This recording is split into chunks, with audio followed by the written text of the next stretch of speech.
Una de las cosas fundamentales de los reclamos de la sociedad era justamente que los grupos homosexuales, lesbianas, etcétera, eh, estaban en una situación de discriminación, en una situación de abandono, una situación de limitaciones en cuanto a patrimonio.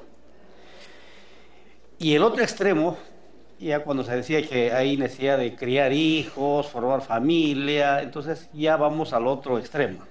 Entonces tenemos que ser concordantes con lo que es la sociedad. A lo largo de la historia ha habido diferentes tipos de familia.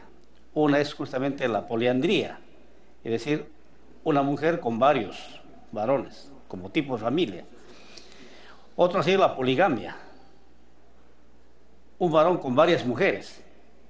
Pero ese es justamente un tipo de sociedad que yo podría denominar demasiado libertina, un tipo de sociedad tal vez hasta cierto punto de barbarie, pero la civilización de una u otra forma conduce a algunos modales, unas formas de vida.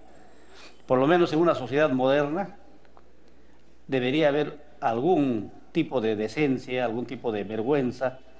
En ese sentido, se ha establecido en muchos países y también en el Perú la monogamia, es decir, una familia esencialmente conformada por un varón y una mujer. Eso no significa de ninguna manera que seamos intolerantes. En realidad debemos ser tolerantes y debemos aceptar diferencias. Y ahí justamente yo había enfatizado el tema de la gran diferencia que a veces muchos de los que plantean no entienden qué cosa es género y qué cosa es sexo. Para mí género es una variable social construida, lo que se puede construir a lo largo de los años, de la vida.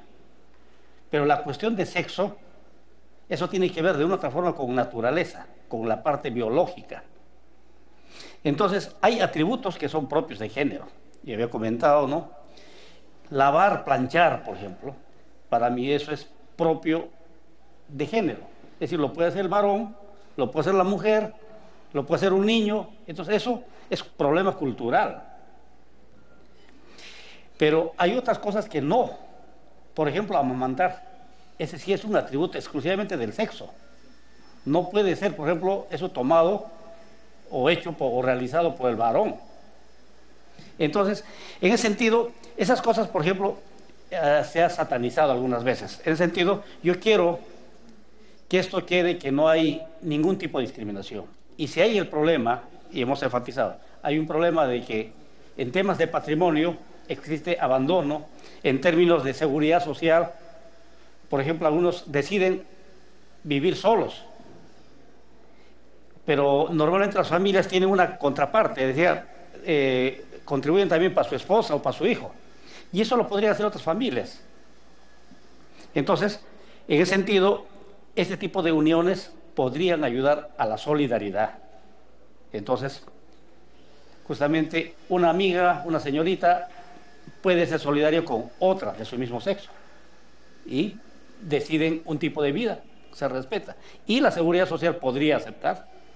Y justamente este proyecto de ley cubriría esa demanda, un enfoque de solidaridad. Entonces, aperturamos. En ese sentido, este dictamen es positivo.